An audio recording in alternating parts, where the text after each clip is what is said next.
Hello and welcome to the Friday, March 11th, 2022 edition of On Iowa Politics.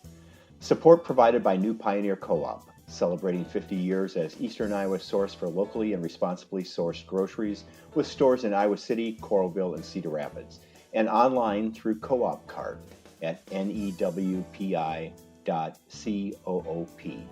This week, Reynolds makes it official, filing season, midpoint of the legislative session, and support your local constitutional sheriff. Hi, I'm James Lynch of the Cedar Rapids Gazette, and with me today are Sarah Watson of the Quad City Times. Good morning, Sarah. Thanks for having me. Jared McNett of the Sioux City Journal. Good morning, Jared. Top of the morning to you. Amie Rivers of the Waterloo-Cedar Falls Courier. Good morning, Amie. Good morning, James. Erin Murphy, State House Bureau Chief for the Gazette. Good morning, Erin. Good morning, James. And Gazette Opinion Editor Todd Dorman. Good morning, Todd. Good morning. First up, Reynolds makes it official. Governor Kim Reynolds finally answered the question, will she or won't she run for re-election, with an announcement Wednesday evening that yes, indeed, she is running for a second full term. Compared to her predecessor, former Governor Terry Branstad, Reynolds is just getting started. She'll need to serve for nearly another 18 years to top his record of 8,169 days in office. Erin, I joke when I say there was some suspense about whether Reynolds was running, and from your story on the announcement, it sounds like she stuck to her script that she's been using for the past year and longer. Did you hear anything new about a vision for Iowa?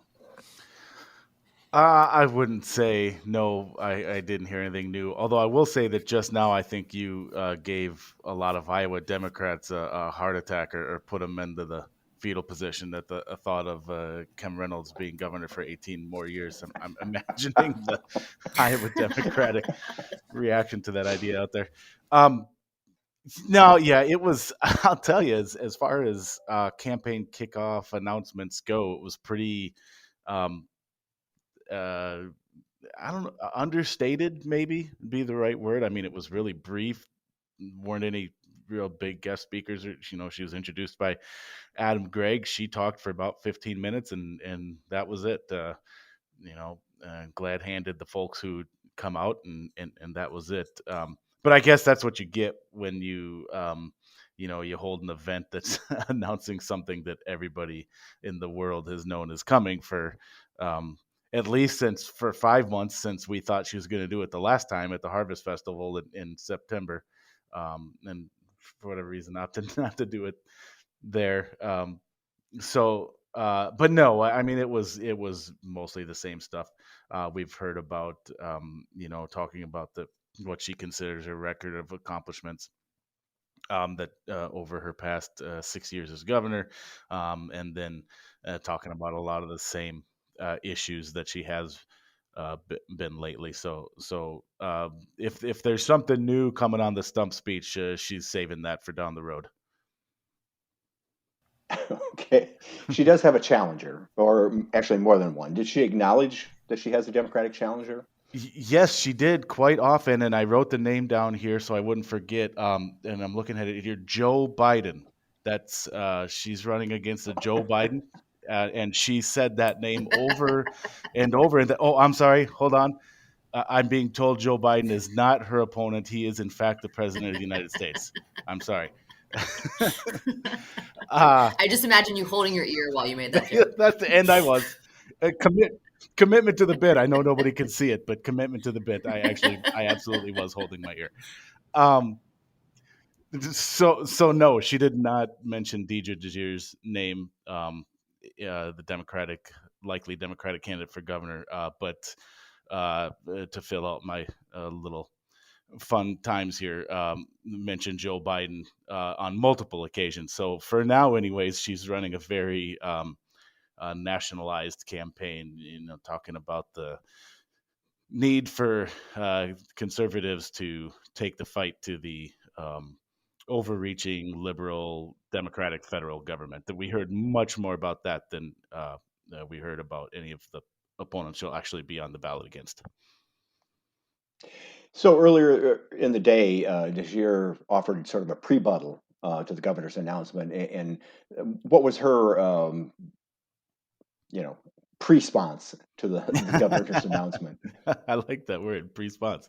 Um, yeah, she talked about a little bit about feeling some momentum in the campaign since the turn of the year when the campaign finance reports came out and showed how little that she had raised last year, especially compared to Reynolds, and how little she had left, and that was kind of a cycle of unfortunate news for her campaign. But since then, she talked about the boost in support she's getting, both from Iowa Democrats and in the fundraising.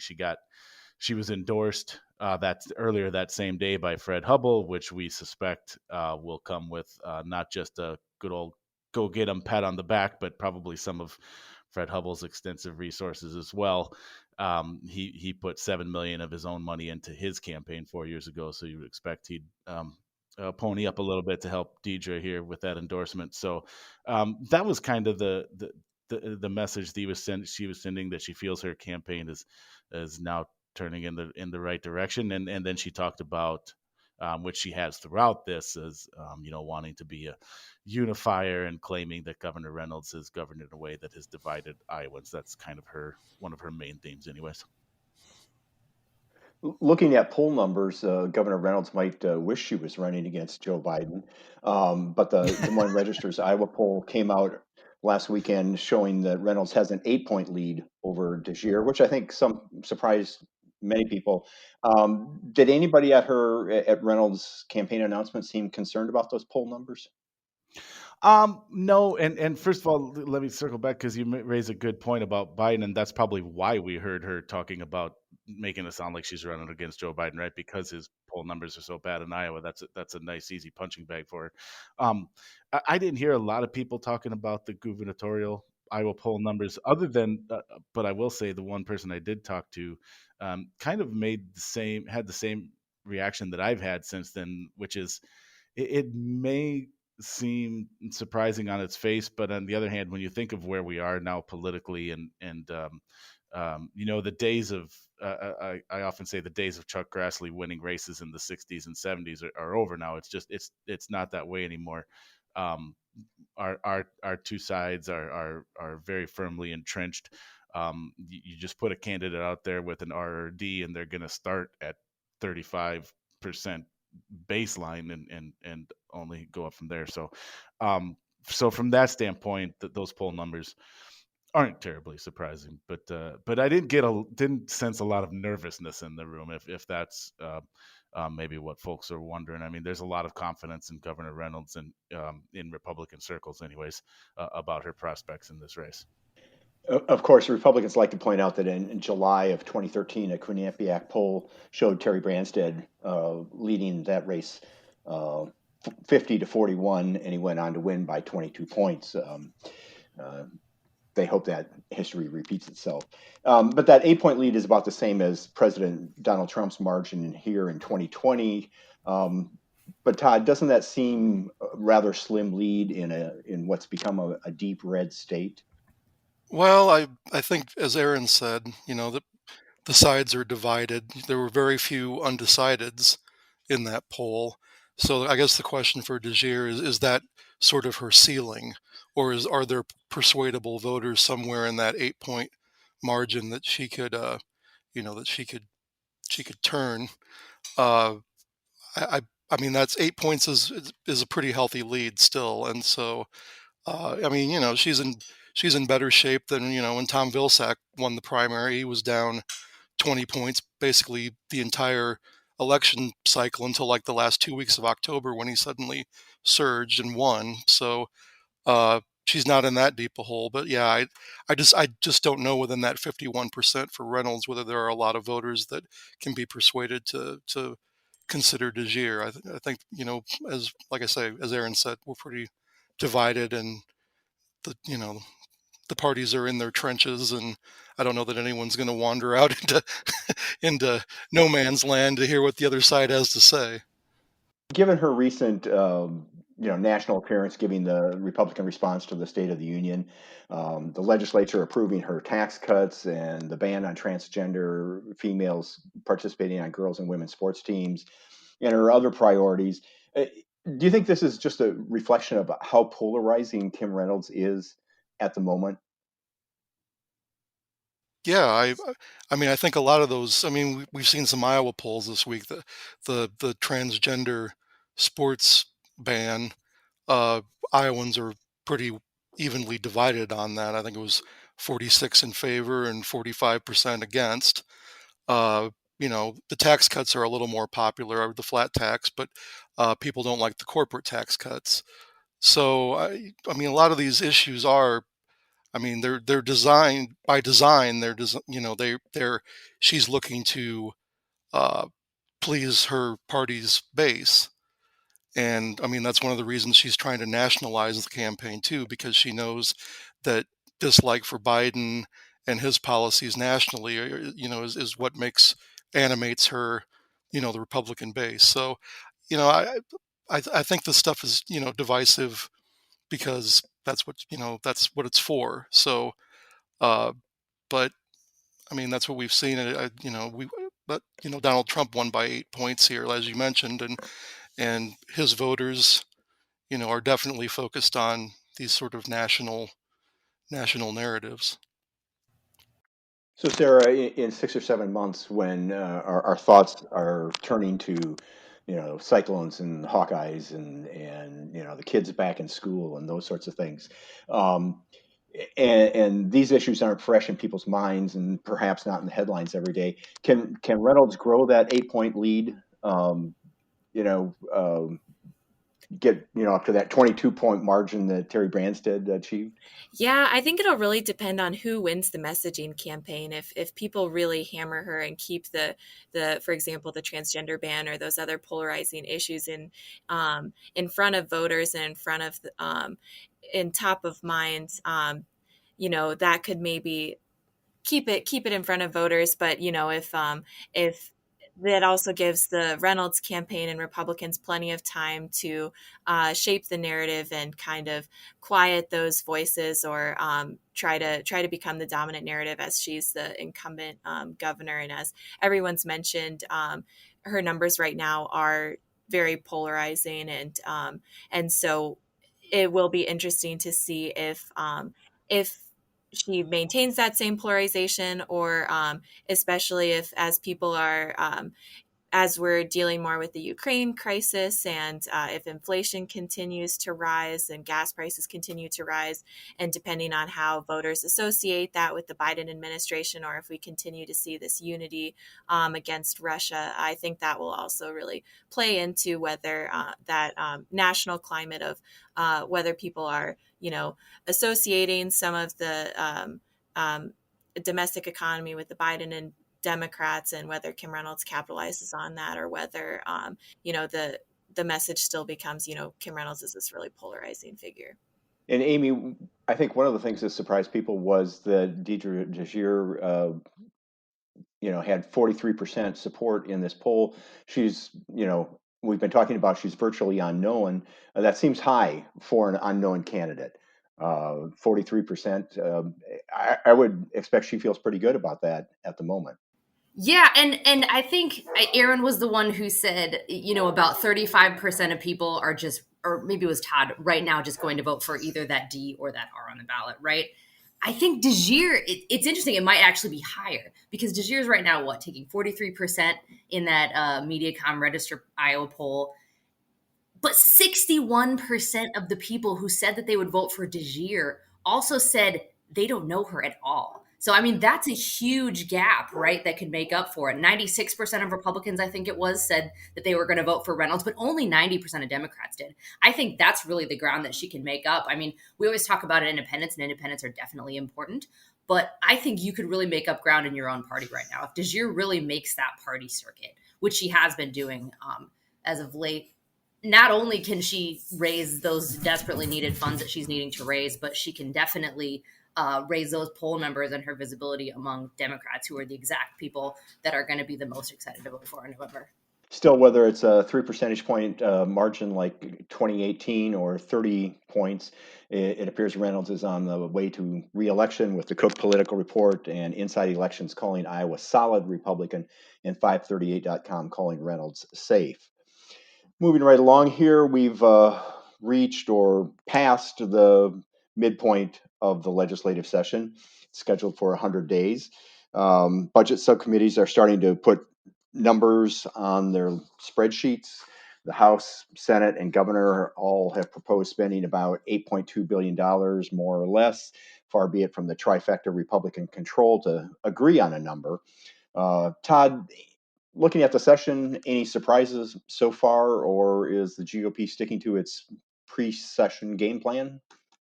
Well, since they're usually reluctant to tell us what their pre-session game plan is, I can only guess that they're probably sticking to it.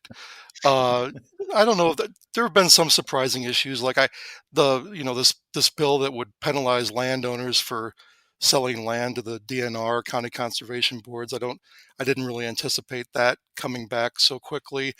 The same with the bill that would prohibit solar arrays on productive farmland. I think those are some interesting issues. I didn't know that Robbie Smith was going to propose to put 29 or 27 or how many boards and commissions that would no longer have to have Senate confirmation. That was kind of an interesting issue that seemed to come out of nowhere. So there's been a lot of those issues like that have come up. I mean, I think we knew the transgender sports ban was possibly on the agenda. We knew they wanted to cut taxes on their way to eliminate the income tax. Although as the REC, or I mean the revenue forecasting panel showed yesterday, that uh, you know things are okay now, but down the road when those tax cuts take effect, there's maybe it's going to be some budget issues, which I think is one of the things that happens and has happened before when you use surplus dollars to sort of underwrite a tax cut. Those surplus dollars eventually go away, and the federal government won't send us another how many ever $538 million or whatever the total is that sort of boosted the economy and helped that surplus grow. So yeah, none of the things I can't be surprised anymore because I mean over the last few years or the last 5 years of the trifecta, when you've got complete control, you really don't have to give anybody a heads up. It's sort of you pass what you want, and sometimes so quickly that it's difficult to react. Erin, same question. Any surprises from the press bench or the Senate gallery? um, yeah, I'm with Todd. He stole the main perspective here, which is that most of the big things that they've been doing, we knew about coming into the session. Maybe just one or other thing to add on that I was surprised by was the cameras in classrooms bill. We knew they were coming after teachers for school materials, but to the point of wanting to live stream instruction, that one was a surprise. And of course, that one didn't even survive the first funnel, much less the second one that's coming up. So that's long since dead. Um, so no, I guess maybe the other surprise would be how quickly they appear to be moving, and we may be headed for a pretty quick session, a little adjournment a little sooner than usual. And I need, let's see, I'm looking around the room, I don't see any wood, so I apologize if this thing goes into June, it's all my fault. Um, but but they've been moving fast and already into the budget process, which is ahead of schedule, and we could be done before those 100 days are up here.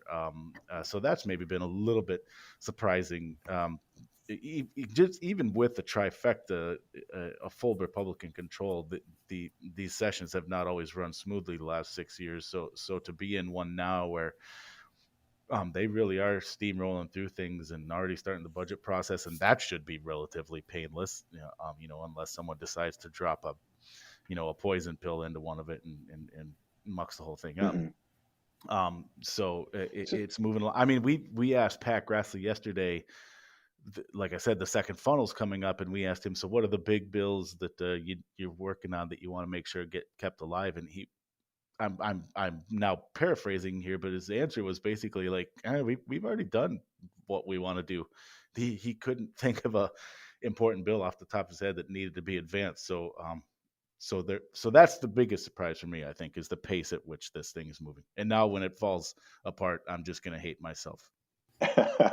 Yeah, it's been interesting that usually it's those big uh, bills that you expect to be very controversial are, sit around until towards the end of the session, and they've dealt with a number of those early on. In fact, Representative Lee Hine, of the chairs the Ways and Means Committee, joked to me in February, one day when the sun was shining in February, that we must be close to adjournment. We're talking about tax cuts, and the sun is shining. We're going to be out of here in no time. So it probably is the biggest surprise to me.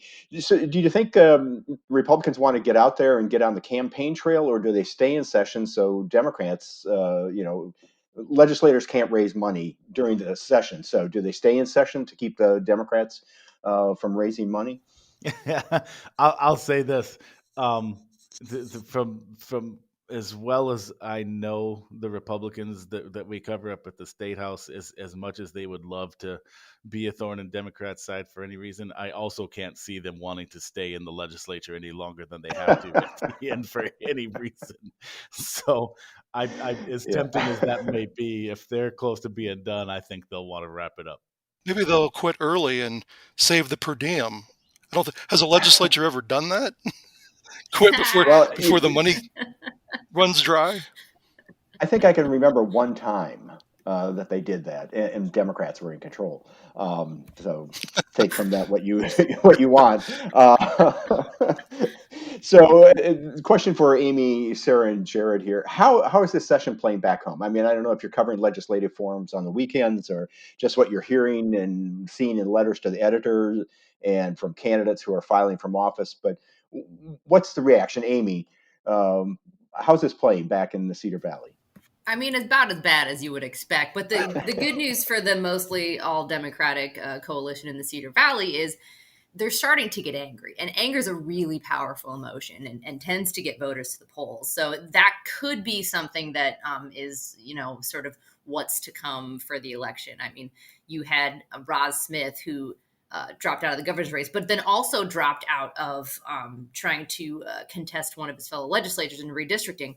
And now he's just sort of without a home, but going for these Republican policies. He was at the last De Jure event, railing on it, but he's standing right next to, Bill Dotzler and Timmy Brown Powers and others who, despite trying to get their little bills in and sometimes succeeding, are saying, Bill Dotzler was like, it's like third grade stuff. I know you are, but what am I? He's been in there, 26 years.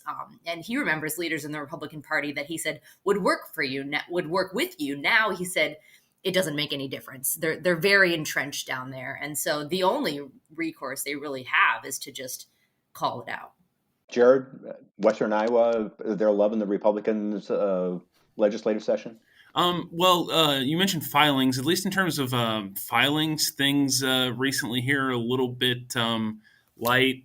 This week for Woodbury County, the most pertinent election news was two different folks announcing for the county board race. And I should say that one of them, who's running on the Democratic side, one of the things in her plank is preventing liquid pipelines in the county, which is something that one of the state senators from our coverage area, Jeff Taylor, of course, proposed a bill that would have prevented private companies from using eminent domain to build those carbon pipelines. And that's something that, at least among actual residents, that's an idea that has purchase. You can go to these pipeline meetings and you can find Democrats and Republicans who don't want these things. And as far as letters to the editor go, in terms of any one particular topic that's like a localized topic and not just the national political controversy of the day, our paper has gotten a pretty steady trickle of letters to the editor from people just asking, do we really need to be bowing down to these pipeline companies? And so that's been a type of letter we've been seeing for months now. And that's a thing I think that candidates maybe on both sides of the aisle could actually run on and organize around in terms of, platforms and everything.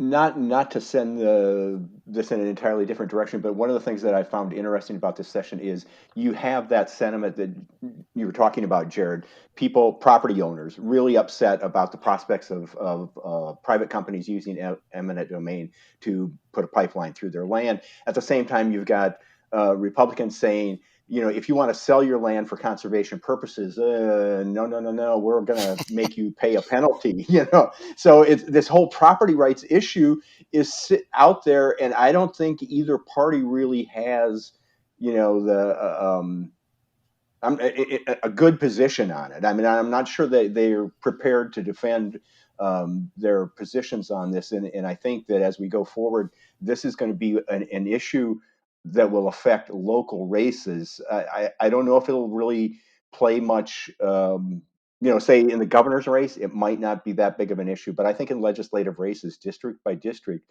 where those pipelines are proposed, I think that's going to be an issue, and I don't know that either party is really prepared, to stake out a position on that.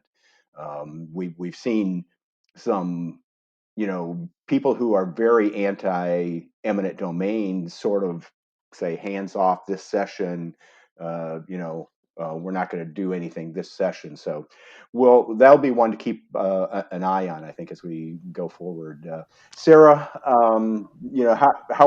do things look down in the Quad Cities area? Yeah, so the Quad Cities, and I recently started in this beat, but I've been reading my colleague Tom Barton's coverage of legislative forums. And one thing that was pretty consistent was at legislative forums that lawmakers who proposed some of these bills related to schools really got an earful from teachers and parents, some who are opposed and some who are for. But in DeWitt nearby, there's a Republican, Norland Mumson, who introduced the bill to that would put cameras in schools, which died. And at a legislative forum, a fellow Republican, Gary Moore from Bettendorf, who I believe chairs the Appropriations Committee, he actually called. They got an earful from teachers, and Gary Moore actually called the bill clownish and said, like, don't worry about clowns that introduce this type of stuff. And Norland Mumson was sitting like right next to him, so it seemed to create an awkward, a little bit of an awkward moment. But it definitely showed the difference between Gary Moore seems to be focused more on the budget and the tax cuts and those more traditional Republican priorities, whereas then Norland Mumson's colleague was focused more on this social conservative, putting cameras in schools and stuff. So I thought that was really an interesting interaction. Speaking of the social conservative agenda, Jared, I'm not really sure where to start with this constitutional sheriff issue. Until I saw your story, I really had never heard of that. And correct me if I'm wrong, but if I understand this correctly, the constitutional sheriff movement basically holds that the federal and state governments are subordinate to county sheriffs. No, that's a good Cliff's Notes of it, basically. Yeah. Okay. I mean, where does this idea come from? And I mean, who knew that county sheriffs ruled supreme? Well, folks who are really gung-ho about this kind of stuff, they would say that those beliefs are right there in the literal text of the Constitution, or they would say it goes even further back in political documents to like the Magna Carta from the 1200s in England. Chris Ann Hall, who's a constitutional attorney, she's actually being hosted by the sheriff here in Woodbury County this weekend. She's talked about that this sort of stuff has roots back to the foundational documents of Western democracy. But in practice, a lot of this really crystallized in the 2010s around people like Sheriff Joe Arpaio in Arizona. And at the time, folks like him and other sheriffs for other counties were sort of specifically banding together to take a stand against any federal gun laws that might start coming to pass, especially after Sandy Hook, and their fear there at the county sheriff level was that the federal government was going to come in and take arms away from private citizens. And of course, Arpaio, who called himself a constitutional sheriff, even he once bragged about running a tent city jail, like a concentration camp. And then Sheriff David Clark from Wisconsin, another person who styled himself as a constitutional sheriff, he had abuse controversies that included chaining up pregnant women and having a newborn die in a jail. So the folks that are sort of at the forefront of the constitutional sheriff movement are folks with a lot of pretty big and sizable controversies in the not so distant past. And this is a thing that has started to pop up more here in Iowa. Like I said, there's going to be a thing here on Saturday from a constitutional attorney from Florida, Chris Ann Hall. But there have been similar events talking about constitutional sheriffs sort of throughout the state in a number of different counties now. So if I understand correctly, the Woodbury County Sheriff is on board with this. How does this affect the way he runs his department and enforces the law? So he hasn't clearly laid out beliefs that necessarily you could point to and say this is he's a constitutional sheriff. What he has said when it comes to this event that's coming up on Saturday was someone whose beliefs do more cleanly line up with constitutional sheriffs is just that this is someone that he saw speak at like more state events for sheriffs throughout Iowa, give kind of training to police officers and everything like that. So that's sort of the way that this has been described for folks who are more than a little bit concerned about it. But in other areas, it has been more like explicitly about some of this stuff, whether it's guns or other issues like that. So in other parts of the state that I've seen, it's a little more clear what this is actually getting on about. One of those areas, Amie, was Bramer County, up in your neck of the woods, where folks have asked this Board of Supervisors to declare a constitutional county. Is this really closely aligned with the sanctuary county philosophy for that really relates directly to guns and the not enforcing any federal gun laws? Right. And that part is more popular. So that part was actually what Bremer County residents were interested in. When they were told about the entirety of the constitutional county idea, they were not in favor of it. In fact, the Board of Supervisors said like 100% of the calls he had gotten about constitutional county were like against it. And Bremer County is not like a super liberal county. They definitely skew red. So that was interesting. But people were interested in the Second Amendment part, which is just basically, from their understanding, is the sheriff has the power to decide what gun laws are enforced or not. And presumably that sheriff will, be on the side of Second Amendment gun enthusiasts. So that basically means that if the federal government or the state government, were to try to put a new law into place or something of that nature, then the constitutional, county idea would come into play at that point. This was also tried. The Second Amendment part only was tried briefly in Blackhawk County, which has 1 out of 5 Republicans in the supervisors board, and was pretty quickly shot down there too. So yeah, it's not getting as much traction here. Todd, is this sort of like the cycle?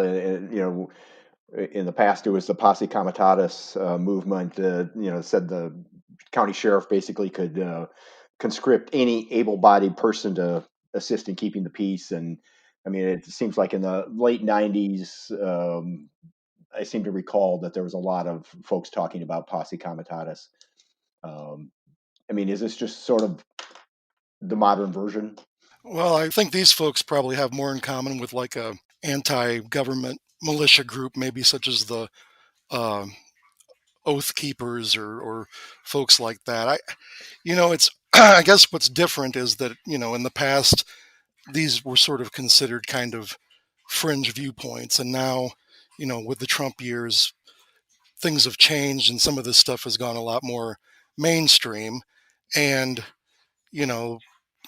there's this idea among those folks on the far right that there's a radical socialist agenda to end all our freedom and monitor us through vaccines and all of this other stuff. So this is an outgrowth of that. And I'm sure they like the idea that the sheriff is the last word on whether a law is constitutional, but I don't think that's actually real. So, but it's, as you say, it's popping up across the country, and it's kind of ridiculous, and also could be dangerous, as we've seen, as we talked about the excesses of some of these folks that are consider themselves constitutional sheriffs. I have a question about the enforcement side. Like, are you expecting that this is going to be enforced at the county level, and that you will be able to outnumber like federal or state troops that would come in? Really asking. Well, I mean, to that point, some of the other roots of this and some of the kindred spirits with this were the Bundy folks in the 2010s, which was very much about keeping explicitly the federal government out in like a violent back and forth. So at least the people on the furthest fringes of this like viewpoint, they definitely think that if it needs to come to an actual standoff with federal law enforcement officers, that they're ready to take up that stand.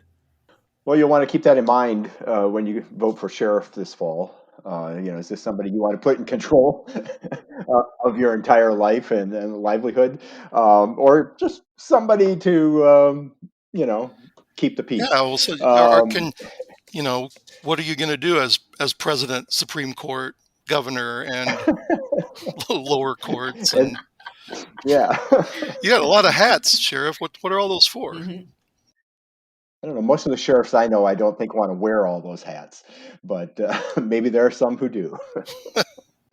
Well, that's it for this edition of On Iowa Politics. If you enjoy the podcast, tell your friends and subscribe to us wherever you find your podcast. Fan mail may be sent to podcast@thegazette.com. Stay up to date on Iowa Legislature by subscribing to the Capitol Digest newsletter under the Iowa Legislature tab at thegazette.com. And don't forget that the work of everyone you heard here today can be found on the pages and websites of the Quad City Times, Waterloo-Cedar Falls Courier, Sioux City Journal, Mason City Globe Gazette, Muscatine Journal, Council Bluffs Daily Nonpareil, and the Cedar Rapids Gazette.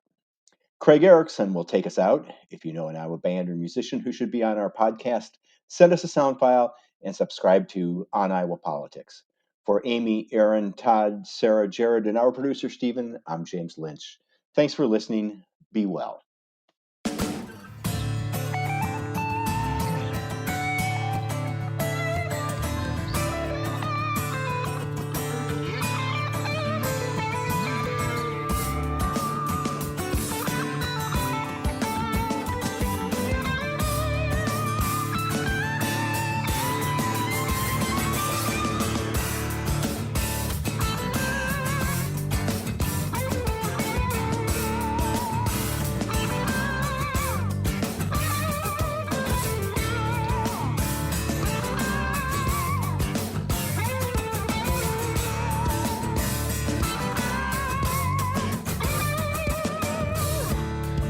Stranded in the desert for a while, looking for some kind of sweet relief.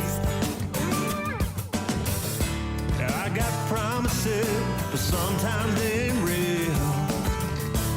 They try to play their trick on me. Yeah, water, I'm getting kind of thirsty down here. I need a little water for my soul.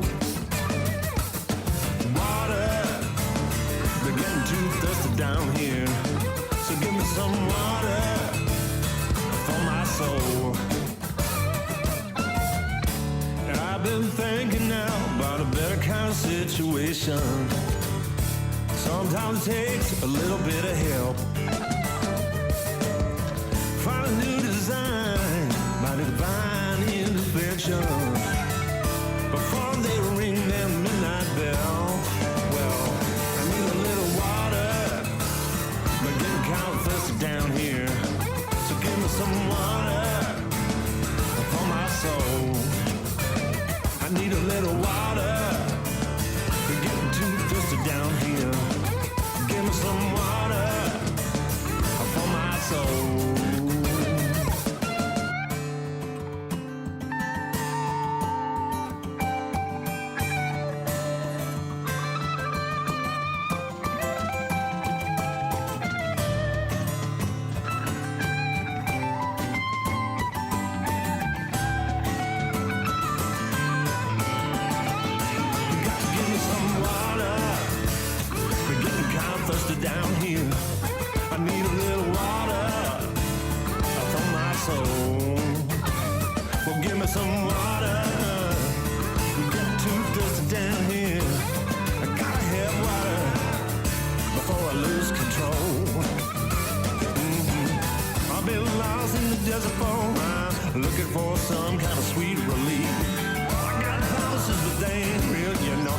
trying to play the little tricks on me. I've been thinking about a better situation. Sometimes it just takes a little bit of help. New design, but divine intervention before they ring that midnight bell. I need water. I'm getting kind of thirsty down here. Get a daily update from the Gazette with our daily news podcast. Add it to your podcast player or your Alexa-friendly device to get a bite-sized local news update each day. Check it out at thegazette.com/podcasts.